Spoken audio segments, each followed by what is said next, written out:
Hello student, today we will discuss chapter 3 of class 10th science, metals and non-metals.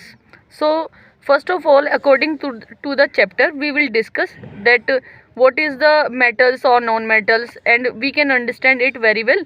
Metals और non metals को हम property के base पर समझेंगे और यहाँ दो तरह की प्रॉपर्टी है, फिजिकल प्रॉपर्टी और केमिकल प्रॉपर्टी. तो first of all I will discuss about the physical property.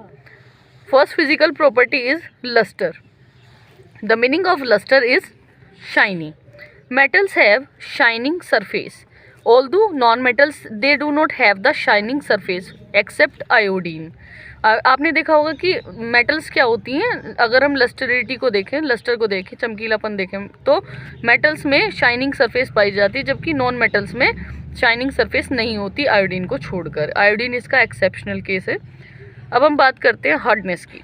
तो हार्डनेस की अगर बात करें तो कठोरता, तत्वों की कठोरता. अब तत्व दो तरह के होते हैं, एक मेटल्स होता है तो दूसरा non metal. We can say element. Element के दो फॉर्म होते हैं, एक आपका मेटल होता है और एक आपका नॉन मेटल होता है. तो सभी क्या है, आपके एलिमेंट है यहाँ पे, मेटल की फॉर्म में भी और नॉन मेटल की फॉर्म में. दूसरा पॉइंट आता है आपका हार्डनेस. आप देखते ही हैं कि कोई भी मेटल है, अगर कोई भी मेटलिक सब्सटेंस है, जैसे आप स्टील स्पून देखते हैं, आप ऑर्नामेंट्स देखते हैं किसी भी मेटल से बना हुआ, तो वो क्या होता है, हार्ड होता है. तो हम लिख सकते हैं generally they are hard. They are hard. Although mostly we see the example of this, they are soft in nature, but except some non-metals. For example, diamond, जिसको हम कार्बन से सिंबॉलिक करते हैं. और मेटल्स में आप क्या देखते हैं कि ये ज़्यादातर क्या होती, हार्ड होती हैं, छोड़कर किसको, एक्सेप्ट लिथियम, सोडियम और potassium. They are so soft metals but exceptional case for three metals, lithium, sodium and potassium. इतनी सॉफ्ट मेटल होती हैं और मेटल्स के कंपैरिजन में इतनी सॉफ्ट मेटल होती है कि इनको हम नाइफ से भी कट कर सकते हैं. जबकि नॉन मेटल्स का एक्सेप्शनल केस क्या है, कार्बन यानी कि डायमंड. सभी नॉन मेटल्स सॉफ्ट होती हैं, छोड़कर किसको, डायमंड को. अब बात करते हैं स्टेट की.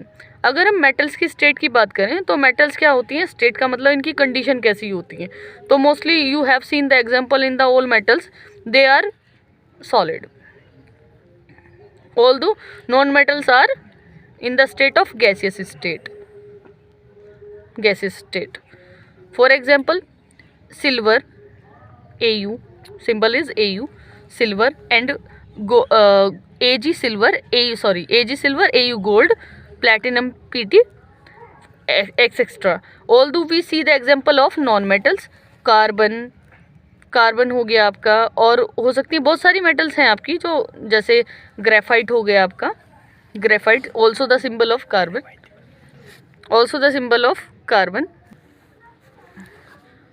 So the fourth point is malleability. The meaning of, first of all I will describe about the meaning of malleability. Malleability का मतलब होता है कि जब आप किसी मेटल को मेल्ट करते हैं या हीट करते हैं तो उसे एक थिन शीट में कन्वर्ट कर सके. तो malleability का मतलब होता है मेटल को शीट में टर्न करना या कन्वर्ट करना, malleability कहलाता है. तो अ मेटल कन्वर्ट और turn into a thin sheet. जैसे फॉर एग्जांपल आपने जिंक की चादर देखी है, जिंक मेटल की, फॉर एग्जांपल जिंक मेटल हो गई. और तो जितनी भी मेटल्स होती है, अगर उनकी प्रॉपर्टी की बात करें, they can be easily malleable.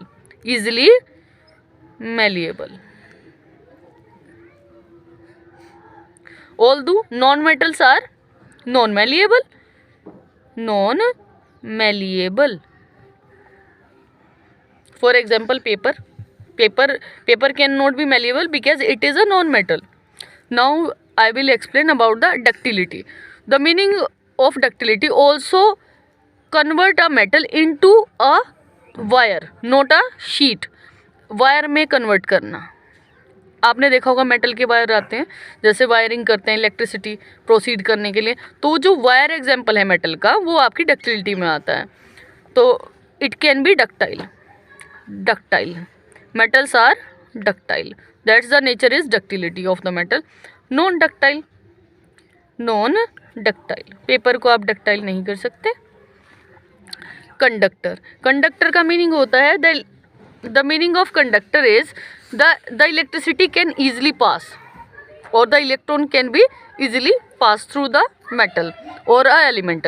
The element can easily passed the electricity is called the conductor and also known as the metal.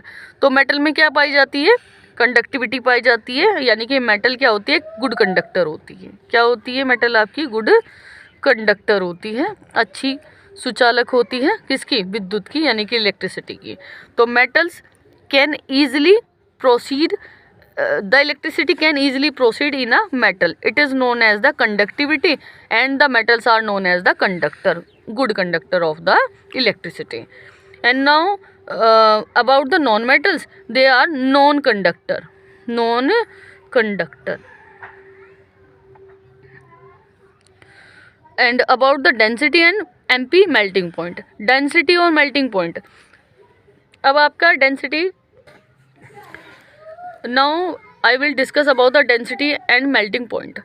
Density and melting point always high in the, always high MP melting point का मतलब melt temperature and boiling, melting point and density और melting point दोनों ही high रहते हैं आपके metals में, जबकि non metals में आपका melting point and density दोनों ही क्या होते हैं, लो होते हैं। And now I will discuss about the sonorous nature of the elements. Elements meaning metals and non metals. So sonorous, metals are sonorous, sonorous meaning make a sound. आपने देखा होगा जब भी कोई मेटल या कोई स्पून नीचे गिरता है तो ज़्यादातर वो साउंड मेक करता है, produce a sound. Metals having the tendency to produce a sound nature, so that's why they are sonorous. Metals are sonorous, although non-metals are non-sonorous. That means sound produce नहीं कर सकती। और आपने देखा होगा, आप बात करते हैं ऑक्साइड्स के बारे में, लास्ट प्रॉपर्टी ऑक्साइड्स है, फिजिकल प्रॉपर्टी ऑक्साइड। आपने मेटलिक ऑक्साइड देखा होगा, जैसे मेटल की ऑक्साइड, जब मेटल की ऑक्सीजन के साथ रिएक्शन कराएं किसी भी मेटल की, फॉर एग्जांपल मैग्नीशियम यहाँ पर एक मेटल है और I react magnesium with oxygen, it produce magnesium oxide, that type of the metal, and reaction with oxygen the metallic oxide will also formed like that. तो जितनी भी metals होती हैं उनमें ऑक्साइड नेचर पाया जाता है। जैसे कोई भी मेटल हो, आपकी मैग्नीशियम हो, आपकी कॉपर हो, सिल्वर हो, एल्यूमिनियम हो, कोई भी मेटल है वो ऑक्साइड नेचर आपका रिप्रेजेंट करेगी, जबकि कोई भी नॉन मेटल आपका ऑक्साइड नेचर रिप्रेजेंट नहीं करती, represent no oxides nature.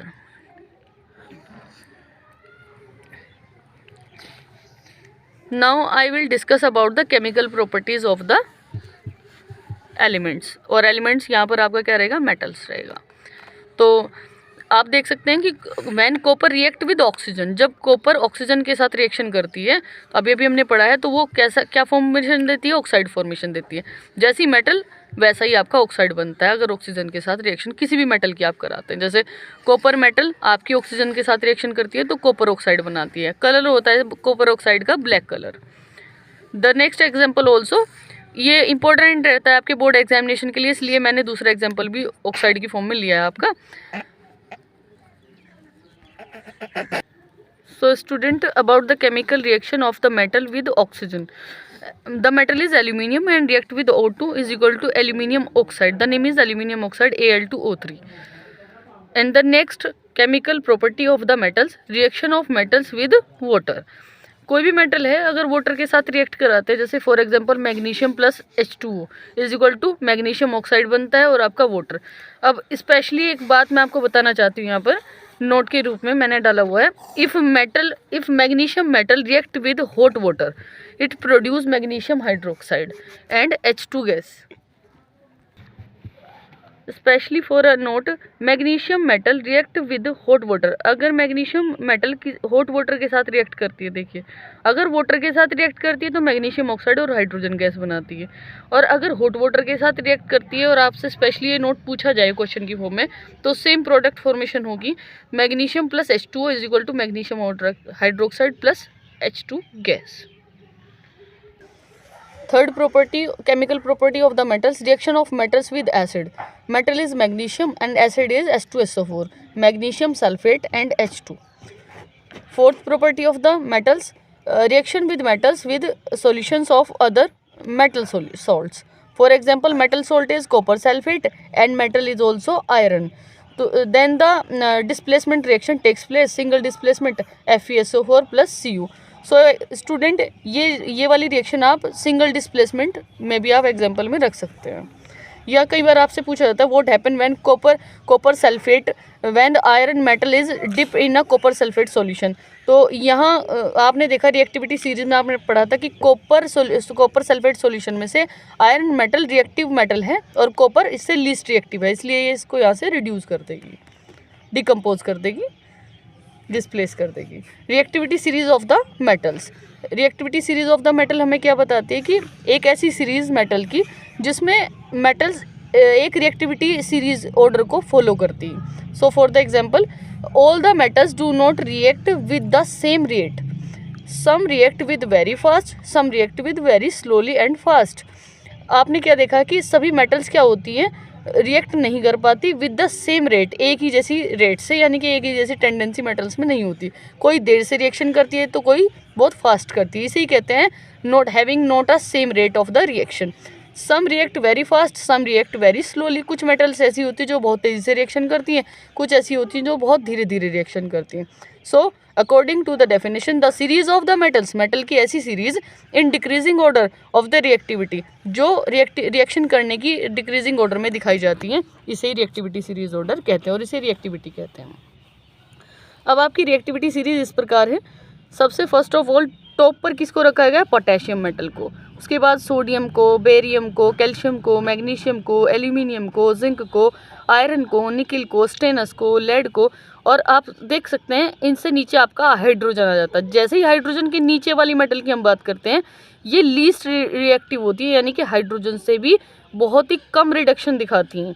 एक तरह से ये रिडक्शन मेटल हैं, और जो हाइड्रोजन से अबाव मेटल होती हैं वो क्या होती हैं आपकी, वो हाईली रिएक्टिव मेटल्स होती हैं। तो यहाँ पर 3 कैटेगरी आ जाएंगी आपकी मेटल की रिएक्टिविटी में। एक तो मोस्ट रिएक्टिव मेटल्स आ जाएंगी जो हाइड्रोजन से ऊपर हैं, और जितना ऊपर आप सीरीज में जाएंगे वैसे ही आपका रिएक्टिविटी सीरीज ऑर्डर हाई होता चला जाएगा। तो down to top, bottom to top जाने पर रिएक्टिविटी सीरीज में जो रिएक्टिविटी ऑर्डर होता है वो बढ़ता है, जबकि टॉप टू बॉटम तक आने पर ये ऑर्डर जो होता है वो क्या होता है, डिक्रीज होता है। कैसा, reactivity order of the metals. बीच में जो मेटल्स आती हैं आप देख सकते हैं, ऊपर जाने पर बढ़ता है, नीचे आने पर घटता है। तो मिडिल में जो मेटल्स रखी हुई हैं डिक्रीजिंग केमिकल रिएक्टिविटी सीरीज दिखाती हैं, और सबसे नीचे हाइड्रोजन से जैसे नीचे आप आते रहेंगे रिएक्टिविटी सीरीज में, ये लीस्ट रिएक्टिव मेटल्स आपको देखने को मिलेंगी। So student, like our channel और एंड सब्सक्राइब इट।